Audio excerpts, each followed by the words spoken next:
Bismillahirrahmanirrahim. Alhamdulillahi rabbil alamin. Wassalatu wassalamu ala Rasulillah wa ala alihi wa sahbihi ajma'in. Subhanaka la ilma lana illa ma 'allamtana innaka antal alimul hakim.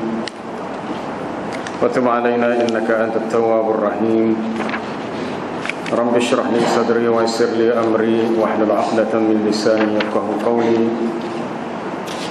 Allahumma anfa'na bima 'allamtana wa 'allimna ma yanfa'una. Allahumma zidna 'ilma.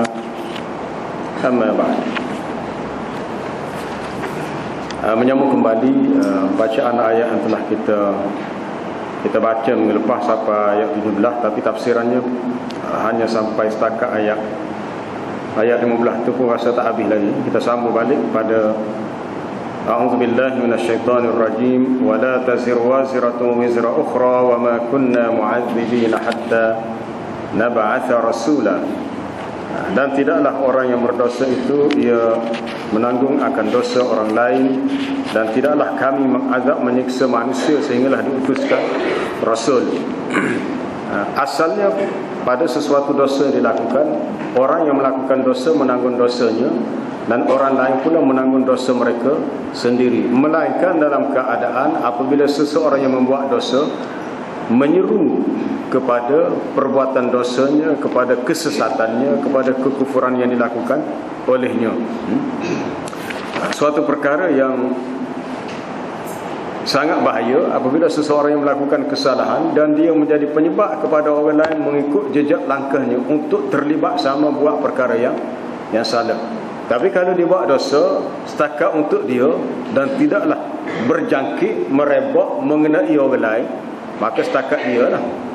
Tapi kalau dia buat suatu dosa menjadi penyebab dia menyeru orang lain, mengajak orang lain kepada kejahatan, yatadha'aful 'iqab wal ithmu, berganda-gandalah siksaan dan dosa ala du'atid dhalal, ke atas penyeru-penyeru kepada kesesatan, bisababi ta'thirihim fil akharin, dengan sebab kesan dan pengaruh mereka kepada orang lain. Dia dapat dosa atas kesesatan dirinya dan juga dosa sebab dia yang membawa orang lain turut menjadi sesat. Turut menjadi sesat. Berdasarkan kepada ayat Allah dalam surah An-Nahl yang telah kita baca dulu tafsirannya, liyahmilu awzarahum kamilatan yawmal qiyamah wa min awzaril ladzina yudhillunahum bighairi 'ilm, supaya mereka menanggung dosa mereka secara lengkap, sempurna pada hari kiamat. Kalau dosa mereka itu 10 dah dosanya, di samping mereka juga menanggung dosa-dosa orang lain yang telah mereka sesatkan dengan cara tidak berilmu. Dalam surah Al-Ankabut ayat 28, 29, ayat 12 dan 13, ayat 12 dan 13, wa qala allazina kafaru lil ladzina amanu ittabi'u sabilana wal nahmil khataya, dan berkatalah orang-orang kafir kepada orang beriman, kamu ikutlah jalan kami, dosa kamu tu kami yang tanggung. Orang kafir nak sesak orang beriman, dia kata kamu ikut kami, dosa kamu tu kami yang tanggung. Padahal wa ma hum bihamilina min khatayahum min syai', padahal mereka tidak mampu untuk menanggung dosa itu walau sedikit pun. Wala yahmilunna athqalahum wa athqalan ma'a athqalihim, mereka benar-benarlah pasti menanggung segala beban dosa mereka, juga beban dosa di samping, juga beban dosa orang lain di samping beban dosa mereka sendiri. Dosa sendiri kena tanggung, lepas tu terpaksa tanggung dosa orang lain yang telah mereka sesatkan dengan cara tidak benar dan tidak betul.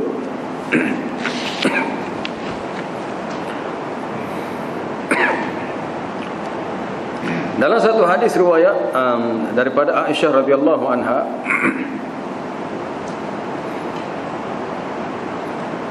untuk dia menolak suatu, ada pun riwayat daripada Aisyah bahawa dia menolak suatu riwayat daripada Ibn Umar yang disebut bahawasanya Nabi ada bersabda, innal mayyita la yu'adzabu bi bukai ahlihi alaihi.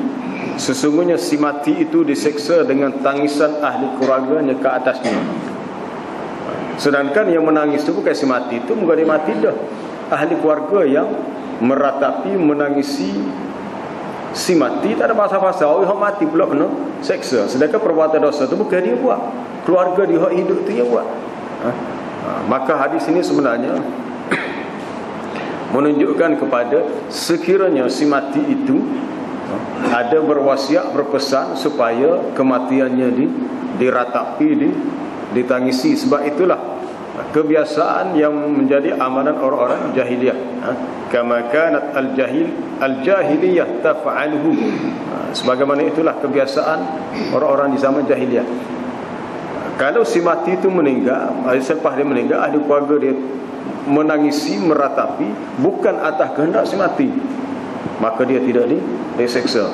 Jadi hadis ini perlu difahami dengan maksud si mati diseksa apabila dia sendiri berpesan, berwasiat supaya kematiannya ditangisi, diratapi dan dilakukan apa-apa amalan jahiliyah.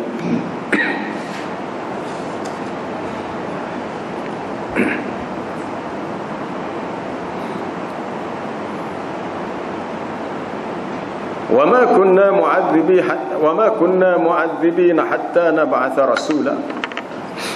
Dan tidaklah kami mengazab, yakni menyiksa manusia sehinggalah kami utuskan rasul. Ayat ini merujuk kepada ahlul fatrah. Ahlul fatrah ni orang yang hidup satu ketika pada zaman antara Nabi Isa AS diangkat naik ke langit sehinggalah munculnya ataupun zahirnya Nabi Muhammad sallallahu alaihi wasallam di Mekah. Suatu fatrah ketika di mana inqita' ar-rusul, putusnya dakwah atau seruan rasul, menyebabkan ramai manusia yang lam tasil hum risalah, tidaklah sampai kepada mereka risalah dakwah. Wa ma lalu meratilah mereka walam tablughuhum ad-da'wah, tidaklah sampai dakwah itu kepada mereka. Dan mereka itu boleh jadi ahlul jahiliyah, orang-orang jahiliyah yang fil juz' an-naiyah, tinggal di pulau-pulau yang terpencil, tengah pulau lagi jauh, lepas tu dakwah dah terputus. Alladzina lam yasma'u bil Islam, ataupun mereka itu tidak mendengar tentang apa-apa ajaran Islam pada zaman kita. Orang-orang yang tinggal di kawasan terpencil jauh daripada dunia luar, tidak sampai pendakwah Islam, maka mereka dianggap di hari kiamat nanti najun, orang yang selamat, min ahli jannah, di kalangan ahli syurga, dengan sebab tidak sampai seruan rasul atas faktor logistik. Kedudukan mereka tu jauh daripada dunia luar. Yang seumpama mereka seperti auladul musyrikin wal kuffar, anak-anak orang musyrikin dan anak-anak orang kafir yang mati ketika hum sigar, mereka masih kecil, qabla taklif, yakni sebelum dikenakan taklif, sebelum mereka menjadi orang yang mukallaf. Padahal wa aba'uhum kuffar, bapa mereka adalah orang-orang yang kafir. Dan termasuk dalam pengertian ayat ini, mereka tidak diseksa, diazab sehingga diutuskan rasul. Diutuskan rasul maknanya sehinggalah sampai dakwah rasul. Termasuk juga al-majnun, orang-orang yang gila. Sebab orang gila ni orang yang tidak ada akal, yang tidak boleh berfikir, yang tidak boleh memahami apa-apa, maka tidak dikenakan taklif dan tidak ada perhitungan bahawa mereka ni buat dosa dan sebagainya. Tak dikira dosa.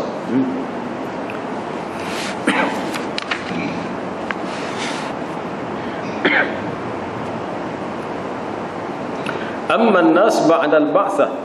Adapun kedudukan manusia setelah dibangkitkan rasul, setelah diutuskan Nabi sallallahu alaihi wasallam, sebagaimana yang dijelaskan oleh Al-Imam Al-Ghazali rahimahullah, terbahagi kepada asnaf thalatha, 3 golongan. Iaitu yang pertama, ada orang yang tidak sampai kepada mereka dakwah, dan mereka itu lam yasma'u bihi aslan, secara asalnya tidak mendengar apa-apa tentang seruan dakwah Islam, tak tahu ke apa satu. Fahaula fil jannah, mereka ini dalam syurga. Ini tidak dikenakan taklif kerana tidak sampai kepada mereka dakwah. Maka itu yang pertama. Yang kedua, man balaghathum da'watuhu wa mu'jizatuhu, orang yang sampai kepada mereka seruan dakwah yang Nabi bawa ni serta perkhabaran tentang mukjizatnya, sampai dah, tetapi walam yu'minu bihi, mereka tidak beriman dengannya, seperti orang-orang kafir yang ada pada zaman kita ini, fahaula finnar, maka golongan ini berada dalam neraka. Mereka tahu dah, dengar dah, boleh mikir dah, tapi tak ikut juga, maka balasan neraka lah. Yang ketiga, sesiapa yang sampai kepada mereka dakwah Nabi sallallahu alaihi wasallam, tetapi sampai dalam bentuk yang akhbar makdzubah, yang dusta. Pak Nabi dakwahnya begini-begini, tapi dibawa gambaran yang salah tentang agama. Ini satu persoalan yang perlu kita fikir. Kita tidak tahu kedudukan sebenar orang-orang, contohnya orang-orang bukan Islam yang berada di negara yang dia tidak mendapat gambaran yang sebenar tentang Islam. Kita pun tak tahu sebab kita pun tak pernah sapa lagi situ. Boleh jadi di Jepun, boleh jadi di Korea. Mereka bukan tak nak terima Islam, tapi dia dapat gambaran tentang Islam tu salah, bukan gambarannya sebenar, akhbar yang makdzubah. Jadi dia menolak Islam bukan dengan sebab dia tolak Islam, sebab dia melihat dari sudut yang negatif. Begitu orang sapa ke dia. Jadi yang salahnya adalah orang yang telah memfitnah Islam dengan membawa gambaran yang buruk. Buat gambaran yang buruk lalu menisbahkan diri kepada Islam. Fahaulai, mereka ini, kata Imam Ghazali, yurja lahum, diharap bagi mereka itu syurga. Sebab mereka tidak Islam bukan kerana atas kehendak mereka, tapi atas salah faham yang berlaku. Dia dikira bersalah tu apabila tahu, sedar, sengaja, yang tidak boleh ditakwilkan dengan maksud tersilap, tak ada, memang tahu sungguh. Contohnya ahlul kitab yang tahu tentang dakwah Rasul yang terdahulu, tahu akan muncul Nabi sallallahu alaihi wasallam, kemudian mereka masih menolak juga, maka ulaika humul kafiruna haqqan, mereka itulah orang kafir yang sebenar-benarnya kafir. Dah tahu tapi masih menolaknya.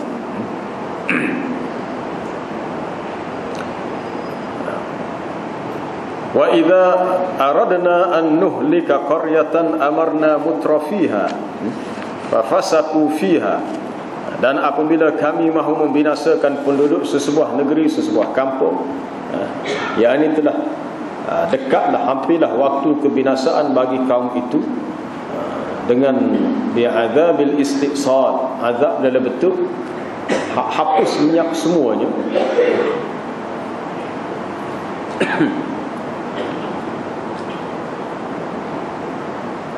Amarna mutrafiha, lalu kami perintahkan orang-orang yang hidup mewah di situ, mereka lebih menyukai untuk melakukan kefasikan, fafasaqu fiha. Walaupun asalnya mereka ni orang yang taat, yang melakukan khairat, kebaikan, lepas tu fasik, wa kharaju 'anit ta'ah, mereka keluar daripada melakukan ketaatan.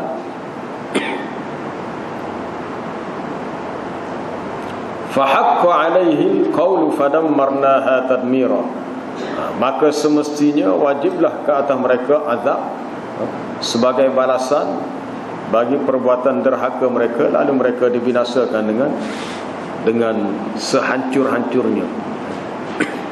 Jadi persoalan di sini, kenapa Allah Ta'ala kaitkan dengan mutraf, orang yang mewah. Mewah mana orang yang mendapat nikmat yang banyak. Sebab biasanya begitulah, kemewahan itu lebih banyak melekakan manusia, menyebabkan dia lupa kepada dia berada di dunia ni hanyalah sekadar sementara, leka, lalai. Akhirnya boleh jadi kemewahan itu menyebabkan dia menjadi kufur. Jadi kufur sampai kepada mereka, orang yang kaya itu bertuhankan harta benda.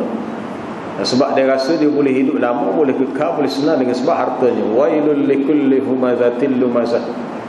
Wailul likulli humazatil lumazah alladzi jama'a malan wa 'addada. Orang yang menghimpunkan harta dan mengiranya, yahsabu anna malahu akhlada, dia mengira bahawa hartanya itu akan mengekalkan ia. Jadi kalau dia letak bergantungnya kepada harta, bermakna dia punya akidah dia sudah rapuh, dia tidak bergantung kepada Allah. Boleh baca dalam kisah Ashabul Jannah, tuan punya pemilik kebun, yang kisahnya dalam surah Al-Kahfi. Wadrib lahum masalar rajulaini ja'alna li ahadihima, salah seorang daripada lelaki itu memiliki jannataini, dua kebun, min a'nab, kebun anggur. Kemudian di celah-celah anggur itu ada pula bahagian lain pokok-pokok pokok binakhli, pokok kurma. Tapi di akhir cerita tu, apabila kebunnya musnah, hancur, dia berkata, ya laitani lam usyrik bi rabbi ahada. Alangkah baiknya kalau aku tidak menyekutukan Tuhanku dengan sesuatu. Ada dari kalangan ahli tafsir sebut maksud syirik di sini sebab dia meletakkan pergantungnya dia tidak kepada Allah, tapi lebih yakin kepada harta dia. Sebab ada kisah juga, bila dia masuk ke kebunnya, wa dakhala jannatahu wa huwa zalimun li nafsihi, lalu dia berkata, qala ma adhunnu an tabida hadhihi abada. Aku tidak fikir bahawa kebun aku ni akan musnah, akan hancur. Kalau orang tu ada harta banyak, dengan harta tu dia fikir, dia kata 30 tahun lagi kalau aku hidup pun aku tidak akan apa-apa ke dana, aku boleh hidup mewah senang sebab harta aku banyak. Dia tidak bergantung kepada Allah, tapi kepada harta yang dimiliki olehnya. Padahal harta tu Allah Ta'ala boleh tarik dengan apa sahaja cara, menyebabkan boleh hilang, lenyap. Dia masuk dalam kebun, dia kata, ma adhunnu an tabida hadhihi abada. Aku rasa kebun aku tidak akan musnah sampai bila-bila. Oleh kerana kuatnya pergantungan kepada harta, sampai merosakkan akidah, dan dia berkata, wa ma adhunnu as-sa'ata qa'imah. Aku tidak yakin yang kiamat itu berlaku. Sudah tak percaya pada hari kiamat. Wala irduditu ila rabbi, kalau aku dikembalikan kepada Tuhanku, la ajidanna khairan minha munqalaba, aku akan mendapati hak lebih baik lagi berbanding nikmat dunia aku perolehi. Ada di sana ganti yang lebih baik. Dahlah atas dunia ni dia bergantung kepada harta dia lebih daripada bergantungnya kepada Allah. Lepas tu dia tidak yakin adanya kiamat. Lepas tu dia menaruh angan-angan kononnya kalau ke sana, ke akhirat nanti dia akan dapat balasan lebih baik. Akhir sekali semuanya hilang. Bila hilang semua sekali, yuqallibu kaffaihi ala ma anfaqa fiha, dia pun membalik-balikkan tangannya, tengok tak ada apa satu dah lah. Aku duk belanja selama ni, harta yang dibelanjakan untuk kehidupannya adalah sudah hilang. Dalam surah Al-Waqi'ah, di antara ciri sifat golongan kiri yang masuk neraka adalah golongan yang mewah. Wa ashabus shimal ma ashabus shimal. Siapakah golongan kiri? Apakah golongan kiri? Fi samumin wa hamim, berada dalam asap yang panas dan air yang menggelegak. Wa dhillim min yahmum, tempat naungan yang sangat panas. La baridin wala karim, mereka tidak merasa sejuk dan tidak pula merasa selesa, tidak merasa kemuliaan. Innahum kanu qabla dhalika mutrafin, adalah mereka sebelum ini, yakni masa di dunia dahulu, dari kalangan orang-orang yang hidup mewah. Maksud mewah di sini kemewahan yang mendorong mereka buat dosa maksiat, akhirnya membawa kepada kufur. Ini kita nak kaitkan dengan ayat ni. Amarna mutrafiha, lalu kami perintahkan orang-orang yang hidup mewah. Adapun Allah Ta'ala menghendaki untuk dibinasakan, ada sebab. Ada sebab. Kerana mereka itu layak untuk dibinasakan. Lalu orang-orang yang mewah itu secara sewenang-wenangnya bermaharajalela melakukan perkara-perkara fasik. Yang ini sangat kita khawatirkan, sangat kita takut. Mungkin kita berada di sebuah tempat, kampung, negeri, apa sahaja nama, ada dekat kalangan kita orang-orang yang mewah yang hidup dengan melakukan kefasikan. Akibat kefasikan mereka itu, bila turun azab, kena berlaku. Semua kena.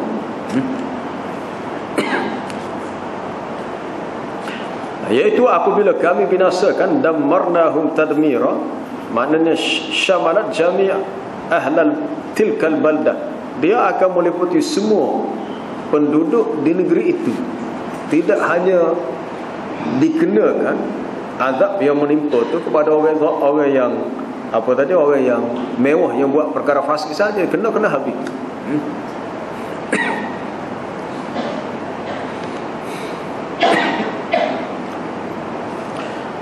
Al-mutrah maknanya al-mutana'am, orang yang diberi nikmat. Dan orang sebeginilah yang aula bisyukri min ghairihi, yang lebih utama, lebih berhak untuk bersyukur berbanding dengan orang lain. Tetapi apabila tempat syukur diganti dengan kufur, tempat taat diganti dengan maksiat, akhirnya turunlah kebinasaan daripada Allah Subhanahu wa taala untuk menghancurkan mereka. Wa kam ahlakna minal quruni min ba'di Nuh. Sudah berapa banyak kaum yang telah kami binasakan, generasi manusia yang dibinasakan selepas zaman Nabi Nuh. Selepas zaman Nabi Nuh itu tahulah berlakunya banjir yang besar. Tapi selepas zaman Nabi Nuh, sudah berapa banyak al-qurun, generasi golongan manusia yang telah Allah Ta'ala binasakan disebabkan kesalahan yang mereka lakukan. Wa kafa bi rabbika bi dhunubi ibadihi khabiran basira, dan cukuplah Tuhanmu Maha mengetahui lagi Maha melihat terhadap dosa-dosa hamba-Nya.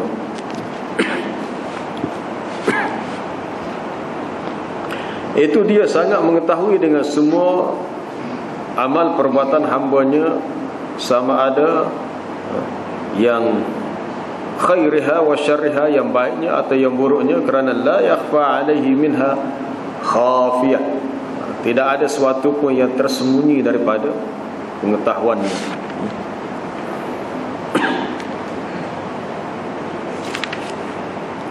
Baik, kita terus kepada ayat yang berikutnya untuk kita baca malam ni. A'udzu billahi minasy syaithanir rajim.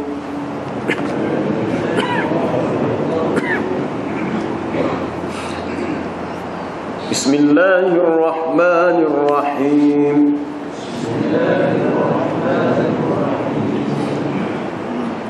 Man kana yuridul ajilata ajjalna lahu fiha ma nasha'u liman nuridu thumma ja'alna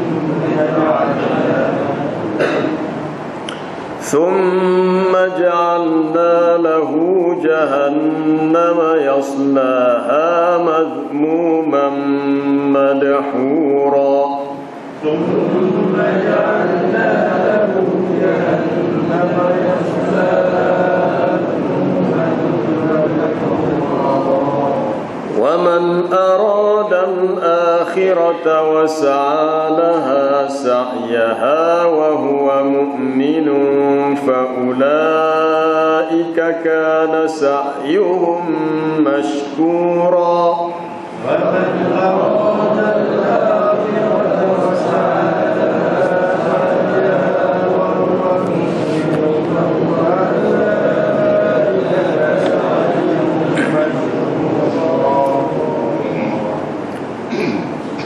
كلا نمد هؤلاء وهؤلاء من عطاء ربك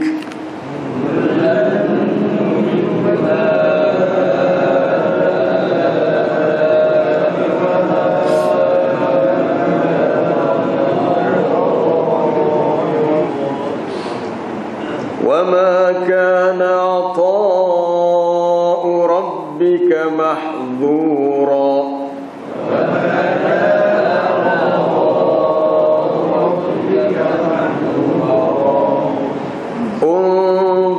كيف فضلنا بعضهم على بعض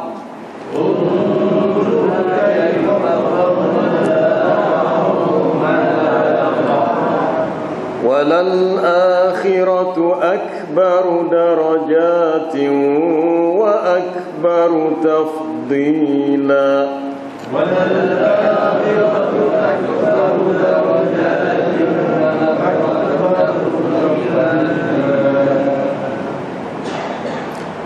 Man kana yuridul ajilah, barang siapa yang menghendaki yang segera. Al-ajilah ni yang segera, yang cepat.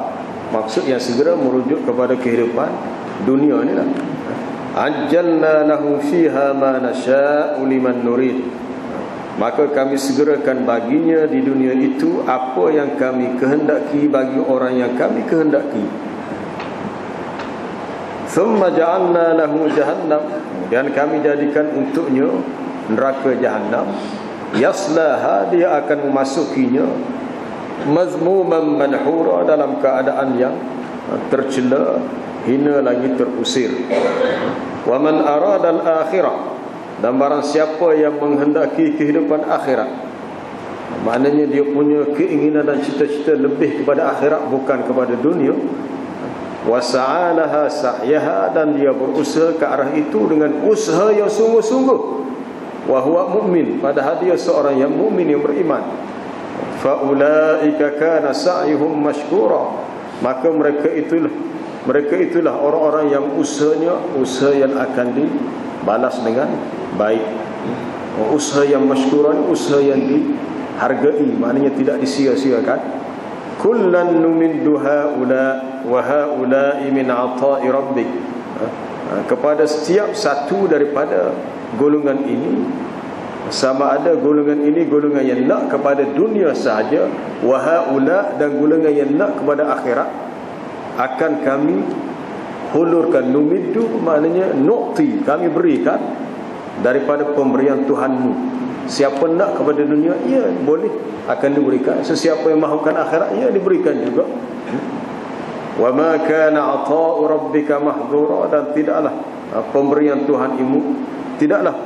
Tuhanmu itu dapat dihalang atau dapat disekat. Unzur kaifa faddalna ba'dahum 'ala ba'd, lihatlah, perhatikanlah bagaimana kami lebihkan sebahagian mereka atas sebahagian yang lain. Pemberian Allah itu kepada hamba-Nya tidak sama, ada lebih, ada kurang.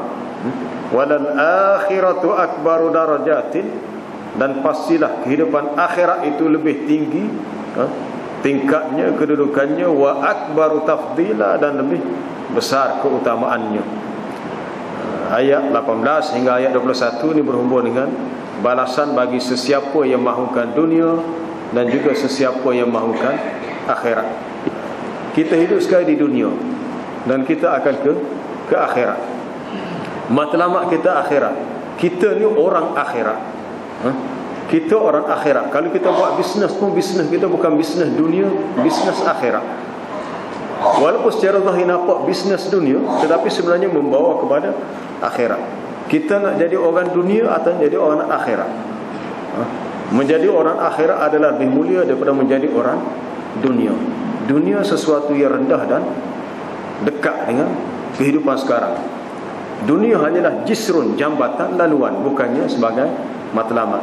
Allah Ta'ala lebih menyukai akhirat, lebih redha akhirat untuk kita bermain dengan dunia. Satu ketika apabila Umar Al-Khattab radhiyallahu anhu melihat Nabi SAW pernah berehat pada suatu hari, waktu siang lah berehat, berlapikkan pelepah tamar rasanya. Mungkin waktu-waktu panas apa, dia berehat. Bila bangun nampak bekas atas belakang. Umar menangis, dia kata, ya Rasulullah, padahal kamu adalah utusan Allah, kamu boleh memiliki apa yang kamu kehendaki, sebagaimana raja-raja di Rom, di Parsi yang memiliki kemewahan. Nabi kata, tak apalah, dunia ni untuk mereka, adakah kamu reda bahawa untuk kita akhirat? Umar kata, ya. Tak apalah, mereka dapat dunia, kita tak dapat pun tak apa. Kita akan dapat yang lebih baik, yang lebih kekal, iaitu akhirat nanti.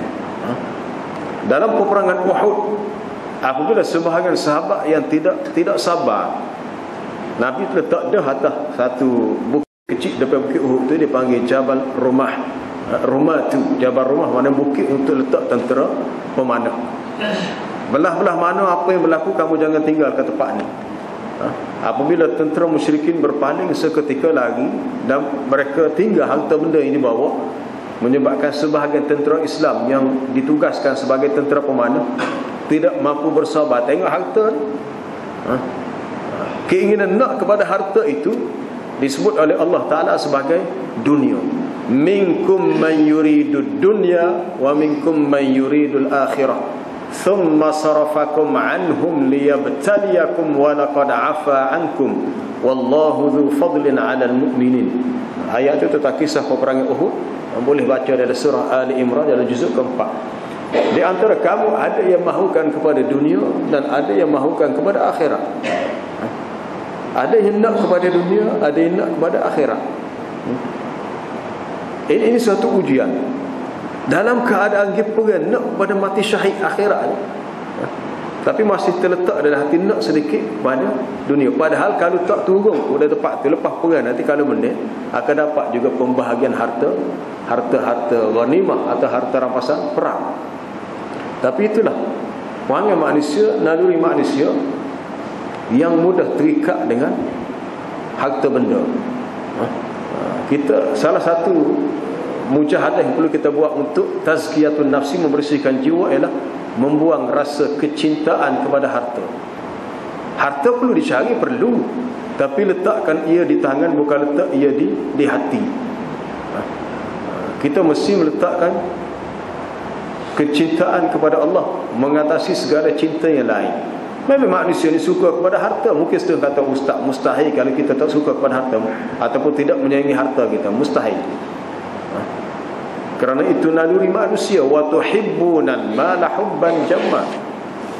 Dunia yang dibahayakan sebagai harta itu, kamu wahai manusia suka kepada harta dengan suka yang amat sangat. Dan sebahagian besar yang dikatakan dunia ni harta tu sendirilah. Tapi harta tu kalau diuruskan dengan cara yang baik, dia akan membawa faedah untuk akhirat kita. Tapi kalau tidak diuruskan dengan baik, maka dia tidak memberi keuntungan untuk akhirat. Sebab kita hidup di dunia ni sebab kita nega. Kalau orang kita nega kena cara, dia akan dapat untung dan tak pernah rugi. Tapi kalau tak pernah pandang nega, dia tak pernah untung, memang rugi semua. Kita nak jadi orang yang dapat untung atau dapat rugi, tu dia. Kalau kita diberi ujian dalam bentuk harta benda, pastikan bahawa harta benda diuruskan dengan baik dan tidak menjadi suatu ujian untuk kita di akhirat nanti, sehingga kita terpaksa berdepan dengan hisab, perhitungan amalan yang lama. Man kana yuridul ajilah, sesiapa yang mahukan kepada yang segera. Perkataan ajilah dengan maksud nikmat dunia yang segera. Boleh juga dilihat perkataan ajilah dengan maksud yang sama dalam surah Al-Qiyamah. Dalam surah Al-Qiyamah, kalla bal tuhibbuna ajilah wa tadharuna akhirah. Dalam surah Al-Qiyamah, kalla, sekali-kali tidak. Bal tuhibbuna al-ajilah, bahkan kamu lebih menyukai yang segera. Maksud ajilah ialah dunia lah. Dan sekaligus wa tadharuna al-akhirah, kamu meninggalkan, membiarkan akhirat, tidak peduli kepada akhirat sebab lebih tuhibbuna al-ajilah.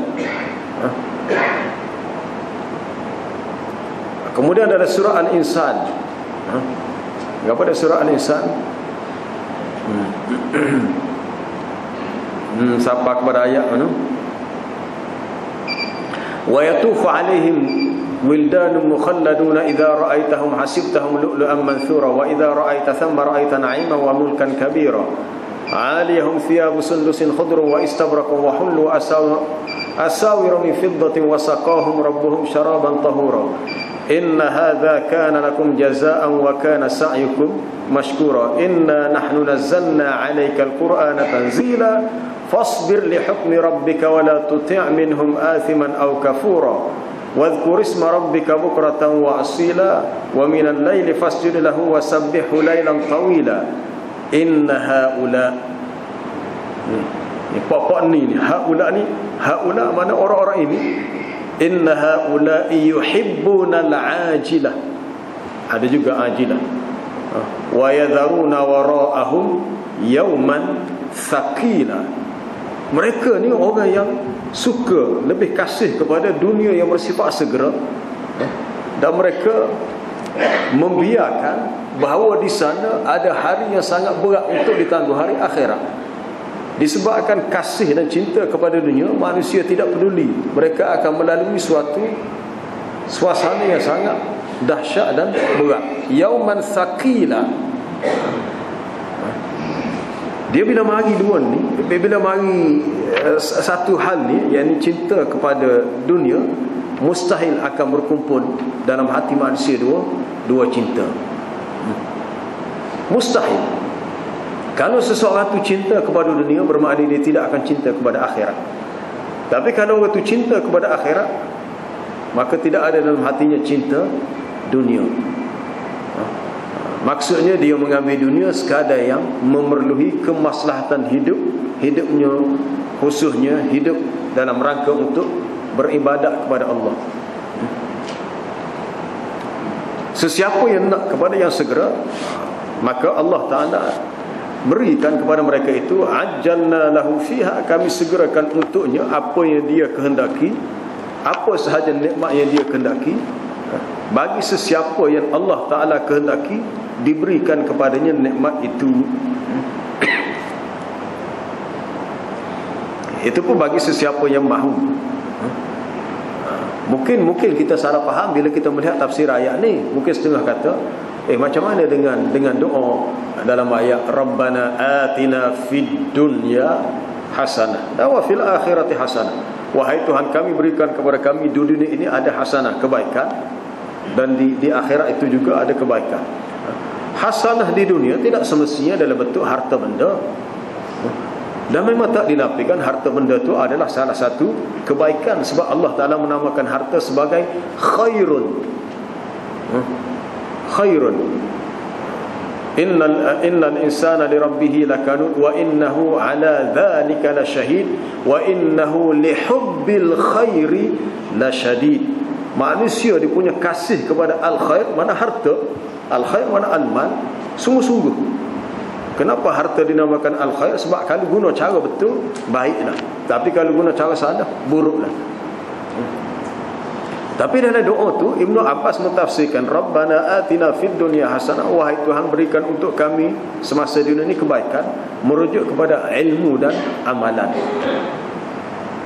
Seseorang semasa di dunia dia belajar dan dia mendapat ilmu, dan harta tu boleh digunakan untuk mendapatkan ilmu. Sama ada orang tu, sama ada dia ada ilmu, dia boleh buat untuk cari harta, ataupun dia harta dia boleh guna harta untuk dapatkan ilmu. Kalau seseorang tu nak belajar, mungkin dia perlu kepada pergi tempat yang jauh, perlu kepada harta, perlu kepada duit nak beli kitab, nak beli bahan rujukan. Itu pun kalau diguna cara tu lah.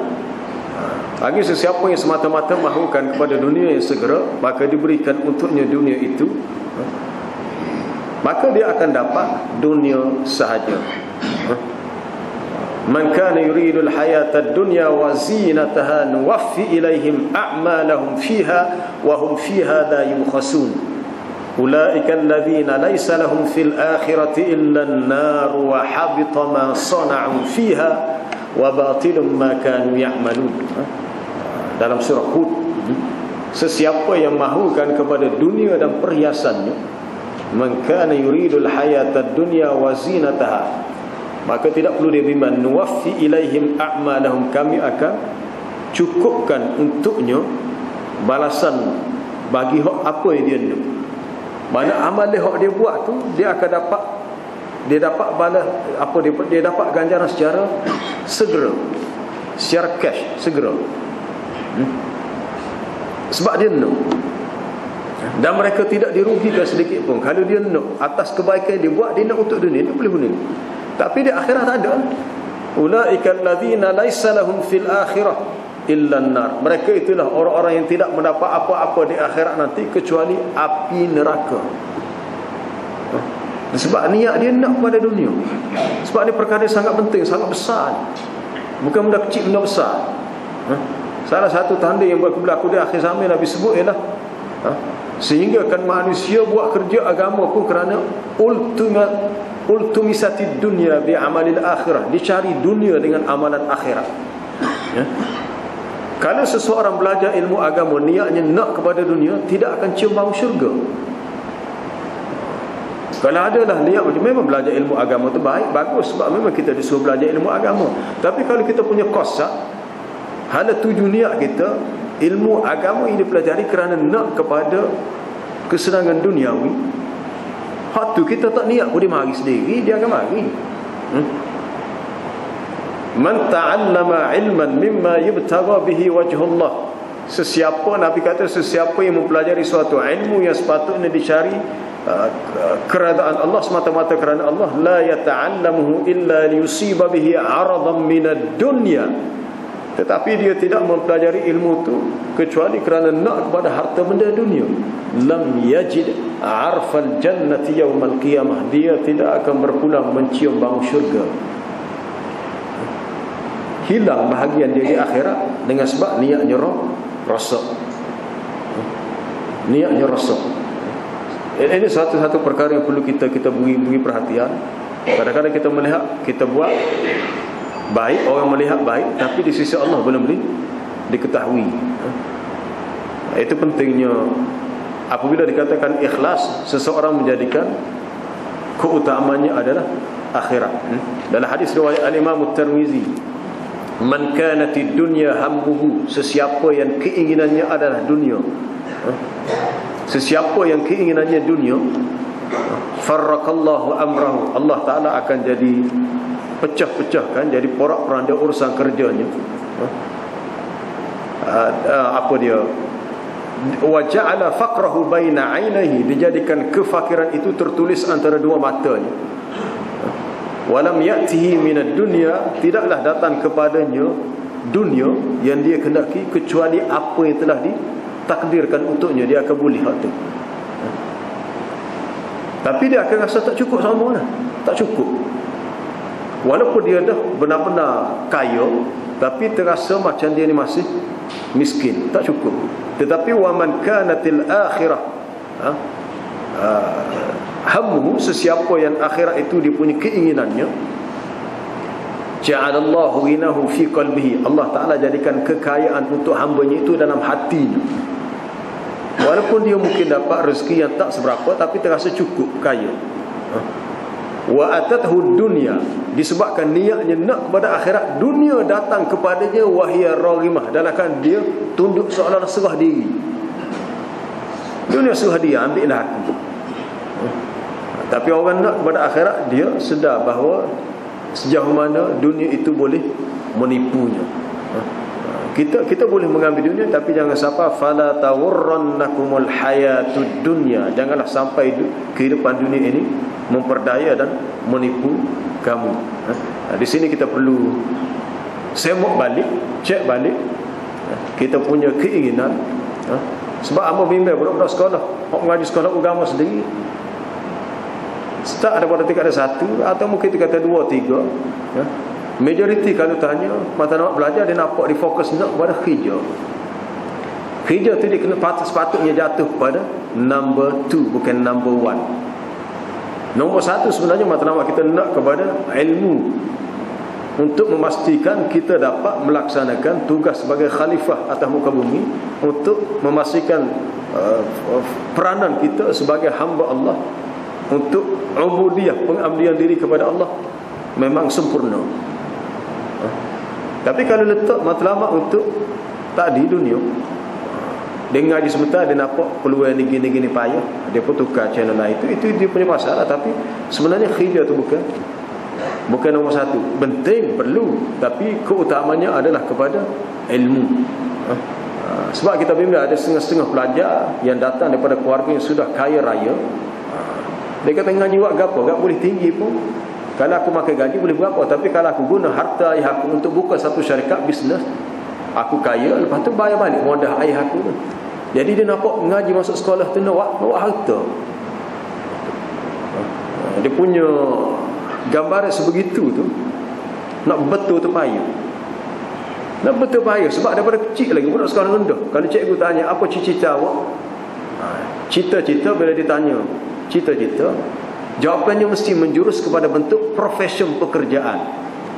Kerja tu memang tak salah, apa sahaja profession dia pilih tak salah. Tapi salah budak ni sejak kecil lagi dididik kepada lebih memuja dan mendewa-dewakan dunia. Janganlah kita jumpa dia kata cita-cita saya menjadi seorang mukmin yang sempurna, dan saya berusaha untuk menarik seberapa ramai manusia kenal agama Allah dan dekat dengan Allah. Tak ada orang tahu cerita, tak ada. Matlamat hidup untuk menjadikan kita ni boleh dakwah manusia dan manusia kenal agama Allah, semakin dekat dengan Allah. Rasa tidak wujud view gambaran begitu dalam pemikiran anak-anak kita di sekolah. Payah nak ubah kita punya mindset kita tu, setting telah kita set dalam minda tu, payah. Tapi bila kita baca ayat sebegini, jumpa hadis-hadis sebegini, kita merasa kena betul balik channel kita. Kita punya channel kita, stesen kita tadi kena betul semula. Kalau stesen kita dia banyak lebih berkiblatkan kepada dunia, sekarang ni kita punya channel, stesen hala tuju hidup kita lebih kepada berkiblatkan akhirat. Dunia ni hanyalah sebagai laluan yang kita sehingga sebentar ni. Sebentar 40 tahun, 60 tahun, 70 tahun. Akhirat saya selama-lamanya. Kalau baca dalam hadis-hadis berhubung dengan duduk di pada mahsyar, ada riwayat kata lebih pada 300 tahun. Siapa pada 50,000 tahun. Manusia berada keadaan berdiri, tak ada duduk, tak ada makan, tak ada minum, terseksa. Kita di atas dunia kalau fikir seminggu tak makan, seminggu tak makan. Bukan puasa ni makan juga, waktu maghrib boleh makan, tak makan. Dan akhirat sesat berada dalam keadaan lebih dahsyat lagi. Tapi adakah kita pernah terfikir benda tu? Kalau tak belajar Quran dan hadis untuk kita tahu perkara yang bakal kita lalui, maka kita buat tak tahu. Buat tak tahu sebab kita hanya nampak dunia yang berada di depan mata. Adapun akhirat di sana belum nampak lagi. Sebab tu perlu kepada belajar. InsyaAllah kita sambung lain kali untuk sambung ayat ni. Subhanakallah bihamdika asyhadu an la ilaha illa anta astaghfiruka wa atubu ilaik.